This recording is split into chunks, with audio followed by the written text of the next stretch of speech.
नमस्कार, जय श्री कृष्णा। कैसे हैं आप सब। मेरे YouTube चैनल धर्म समाधान में आप सभी लोगों का हार्दिक स्वागत है। आज हम आपको मासिक शिवरात्रि सावन शिवरात्रि व्रत कथा सुनाने जा रहे हैं। आप सभी श्रद्धालु भक्तजनों को, मेरी माताओं को, मेरी बहनों को श्रावण शिवरात्रि व्रत की बहुत बहुत हार्दिक बधाइयाँ एवं शुभकामनाएं। भगवान भोलेनाथ की कृपा से आपके घर में सदैव सुख समृद्धि बनी रहे। आप जहाँ कहीं भी रहें, सुखी रहें, संपन्न रहें, प्रतिपल उन्नति को, प्रगति को करते भी रहें। सबसे पहले हम भगवान भोलेनाथ की स्तुति करेंगे। बोलिए भोलेश्वर जगदीश्वर विश्वनाथ भगवान भोलेनाथ की जय। भगवान भोलेनाथ की जय। महाकाल राजा की जय। गुरुर् ब्रह्मा गुरुर्विष्णु गुरुर्देवो महेश्वरः गुरु साक्षात् परम ब्रह्म तस्मै श्री गुरुवे नमः। मृत्युंजय महारुद्राय त्वाहिमां शरणागतं जन्म मृत्यु जरा व्याधि पीडितं कर्म बंधनः। मृत्युंजय रुद्राय नीलकंठाय शंभवे अमृताशाय सर्वाय महादेवाय ते नमः। वंदे महाकाल महासुरेशम। हमारे धर्म ग्रंथों एवं पुराणों में मासिक शिवरात्रि व्रत की जो कथा बताई गई है, हम आपको वही कथा सुनाएंगे। सावन शिवरात्रि व्रत कथा इस प्रकार से है। इस ब्रह्म सृष्टि के पद्म कल्प के प्रारंभ में भगवान विष्णु के मध्य परस्पर विवाद उत्पन्न हो गया तथा विवाद को शांत करने के लिए भगवान शिव उनके मध्य में सहसा एक परम ज्योतिर्स्तंभ के रूप में प्रकट हो जाते हैं। यह शिवलिंग निराकार ब्रह्म का प्रतीक होता है। ब्रह्मा जी उस लिंग के आदि का पता लगाने के लिए वायु वेग से ऊपर उड़कर जाने लगे और भगवान श्री हरि विष्णु लिंग का पता लगाने के लिए कृष्ण वाराह का रूप धारण करके उस लिंग के नीचे की छोर जाने लगे। विष्णु जी 1000 वर्ष तक वेगपूर्ण नीचे की ओर जाते रहे, किंतु वाराह रूप विष्णु जी इस लिंग के अंत का अल्पांश भी न जान सके और वह निराश होकर लौट आए। ब्रह्मा जी भी इस लिंग का अंत जानने के लिए पूरे प्रयास के साथ शीघ्रता पूर्वक ऊपर की ओर उड़ते जा रहे थे, परंतु उस लिंग का ना तो अंत मिला और ना ही आदि। सब लोग थक हार के वापस आ जाते हैं। उस ज्योतिर्स्तंभ की पूजा कृष्ण पक्ष की चतुर्दशी तिथि को किया गया था। उसी दिन शिवरात्रि मनाई जाती है। विशाल लिंग फागुन मास के कृष्ण पक्ष की चतुर्दशी तिथि को प्रकट हुआ था। तभी से लेकर के आज तक लिंग की पूजा की जाती है। ब्रह्मा जी और विष्णु जी ने कहा कि जब हम दोनों ने इस लिंग का आदि और अंत पता नहीं लगा पाया है, तो आगे चल के मानव आपकी पूजा कैसे करेंगे। हे कृपालु दयालु भगवान शिव, इस लिंग से आप बाहर निकलें। तब भगवान शिव 12 ज्योतिर्लिंगों के रूप में प्रकट होते हैं। तभी से 12 ज्योतिर्लिंगों का प्राकट्य हुआ है। महाशिवरात्रि भगवान भोलेनाथ एक लिंग से 12 रूपों में प्रकट हो जाते हैं, जो 12 ज्योतिर्लिंग के प्राकट्य उत्सव के रूप में भी मनाया जाता है। लिंग देवी के रूप में महादेवी पार्वती प्रकट हुई हैं। लिंग रूप में साक्षात महेश्वर प्रतिष्ठित रहते हैं। समग्र जगत को अपने में लय करने की शक्ति के कारण ही इसे लिंग कहा जाता है। मासिक शिवरात्रि का सबसे बड़ा यही रहस्य है कि इस दिन भगवान शिव लिंग के रूप में प्रकट हुए और 12 लिंगों के रूप में विभक्त हो जाते हैं। भगवान भोलेनाथ माता पार्वती के साथ इसी दिन विवाह करते हैं। इसीलिए भगवान भोलेनाथ का प्राकट्य दिवस, भगवान भोलेनाथ का विवाह उत्सव भी कृष्ण पक्ष की चतुर्थी तिथि को प्रत्येक माह मनाया जाता है। अब आप एक लौकिक कथा सुने जो धर्म ग्रंथों में खास करके शिव पुराण में लिखा हुआ है।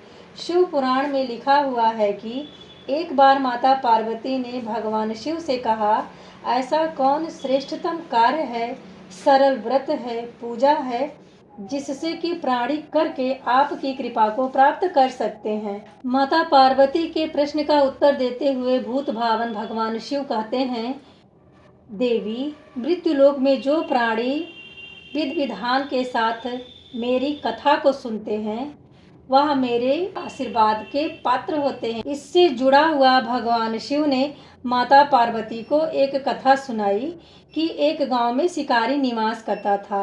वह अपने परिवार का भरण पोषण पशुओं की जीव जंतुओं की हत्या करके करता था। इस प्रकार से वह अपने कुटुंब का पालन दैनिक क्रिया में करता था। एक साहूकार था, उसने उससे ऋण लिया हुआ था। उसने बहुत सारा धन धीरे धीरे कर्ज के रूप में ले लिया, लेकिन उसे चुका न सका।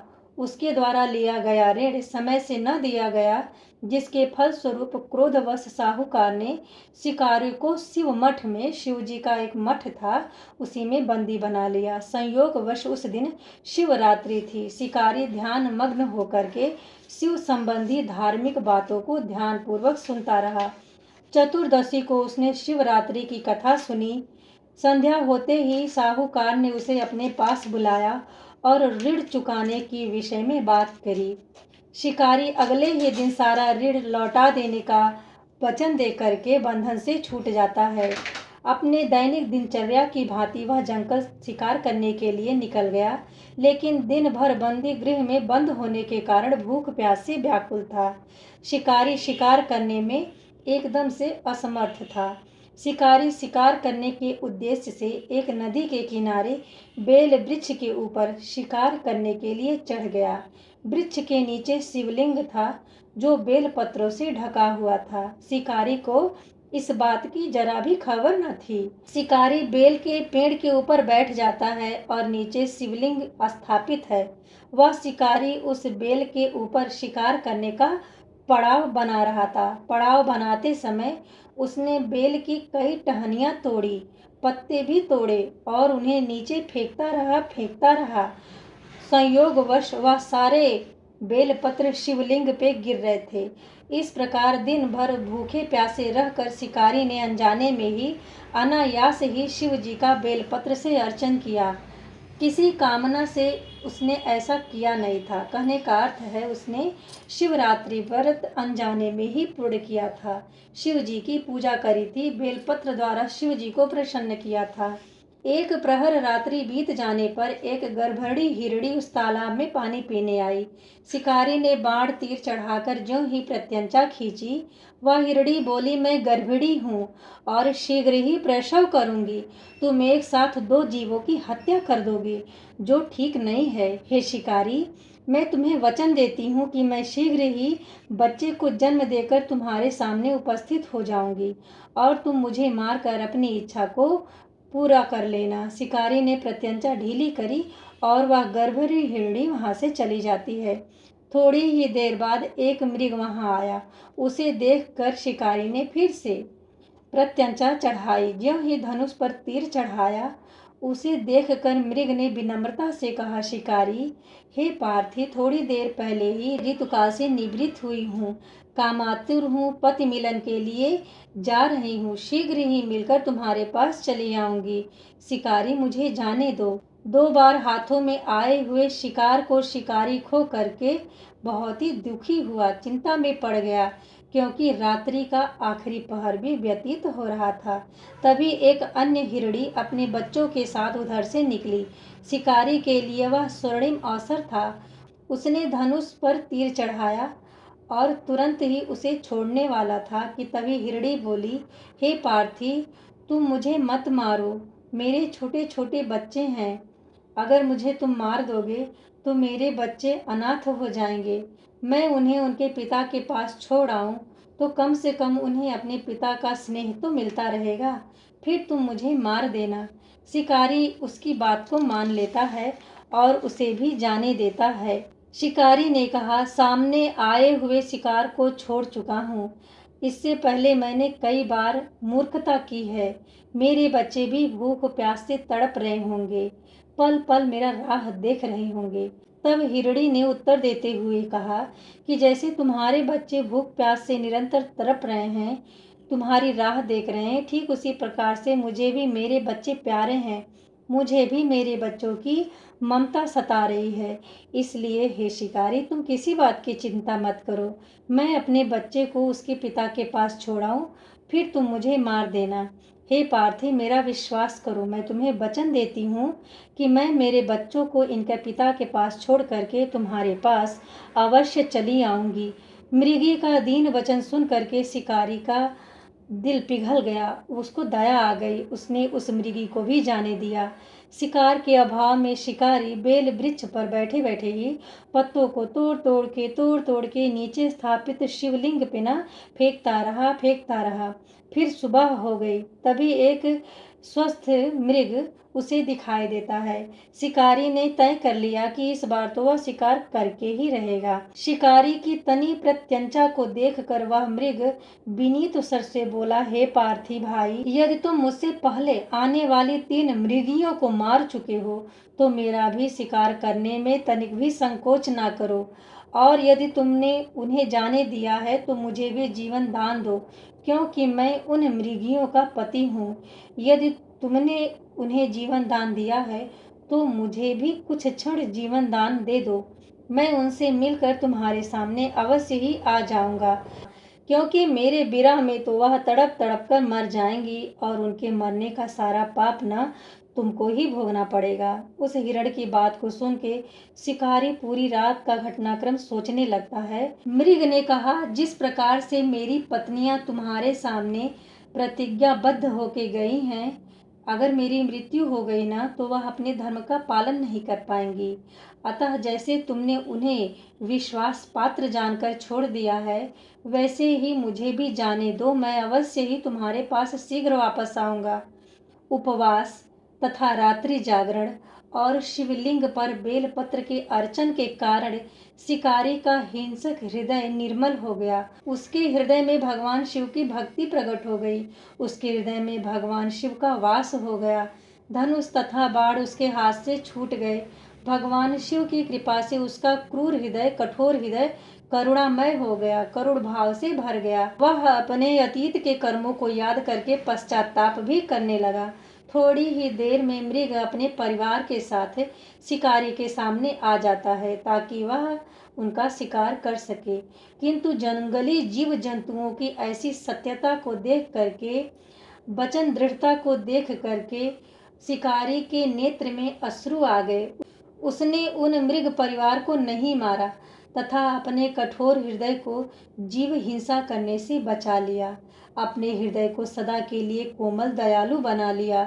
शिकारी ने मृग से कहा, तुम जाओ, मैं तुम्हारा शिकार नहीं करूंगा। मैंने अपने जीवन में पहले ही बहुत सारे पाप कर लिए हैं, लेकिन अब मैं किसी का शिकार नहीं करूंगा। मैं अपने शेष जीवन में किसी भी प्रकार का कोई पाप नहीं करूंगा। इस प्रकार शिकारी ने मासिक शिवरात्रि व्रत नियमों से किया। दुख दूर हुए। उसने संपूर्ण दिन जप किया, तप किया, भगवान शिव का पूजन किया। इस पुण्य को प्राप्त करने के कारण भगवान भोलेनाथ उससे बड़ा प्रसन्न होते हैं और साक्षात दर्शन देकर कहते हैं, हे शिकारी, मैं तुम्हारी पूजा से अत्यंत प्रसन्न हूँ, तुम मुझसे वरदान मांगो। शिकारी ने कहा, हे भगवान भोलेनाथ, मुझे आप अपने शरण में ले लें, मुझे आप अपनी भक्ति प्रदान कर दें। भगवान शिव तो परम दयालु है ही। शिकारी को भी शिवलोक जाने को कहा और जो हिरण परिवार था वह भी भगवान की कृपा से दिव्य रूप धारण करके शिवलोक को चले जाते हैं। इस प्रकार इस कथा को जो कोई कहता है, सुनता है, हुकारा भरता है, जीवन की सभी कामनाएं उसकी पूरी हो जाती हैं। भगवान शिव की कृपा होती है, उसके जीवन में सुख समृद्धि आती है, सभी कष्ट पीड़ाएं समाप्त हो जाती हैं, जीवन में सुख समृद्धि निरंतर बनी रहती है। आप जब भी मासिक शिवरात्रि के दिन भगवान शिव की पंचोपचार से पूजा करें तो कथा का श्रवण करें। कथा श्रवण करते समय आपको अपने हाथ में बेल पत्र और अक्षत रख के कथा का श्रवण करना चाहिए। आप भगवान भोलेनाथ की धूप दीप से, कपूर से आरती करें और कथा में, पूजा पाठ में रही सही कमियों के लिए भगवान भोलेनाथ से क्षमा मांगे। वह अत्यंत दयालु हैं, बड़े ही दीनबंधु हैं, विश्वनाथ हैं, जगदीश्वर हैं। वह अवश्य ही अपने भक्तों की त्रुटियों को क्षमा कर देते हैं।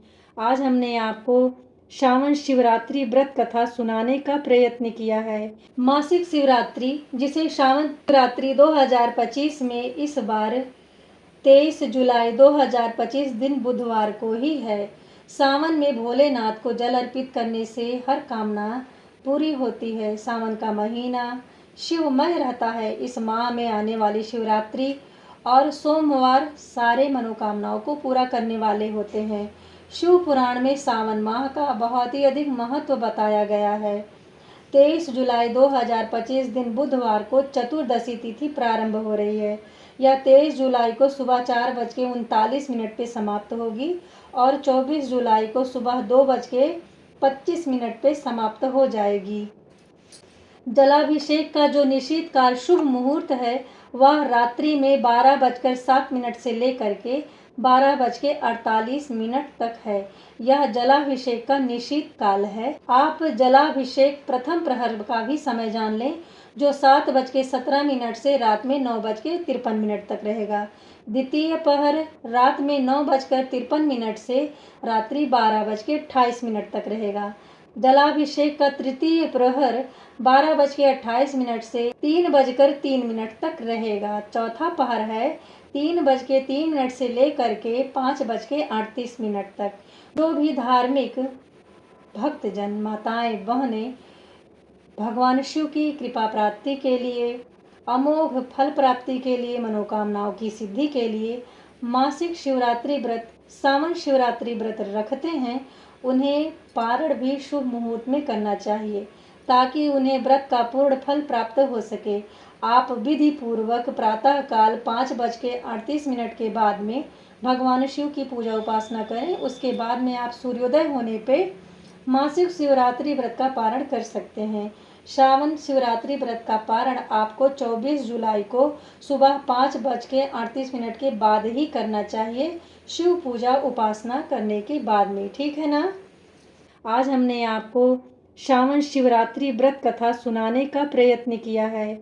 यदि इस दुर्लभ कथा को सुन के आप जरा सा लाभान्वित होते हैं तो कमेंट बॉक्स में हर हर महादेव, जय भोलेनाथ, जय शिव जी या आप अपने ही इष्ट देव का नाम कमेंट कर सकते हैं। इस वीडियो से संबंधित यदि आपका कोई प्रश्न है तो आप कमेंट करके पूछ भी सकते हैं। मिलते हैं अगले वीडियो में, तब तक के लिए नमस्ते।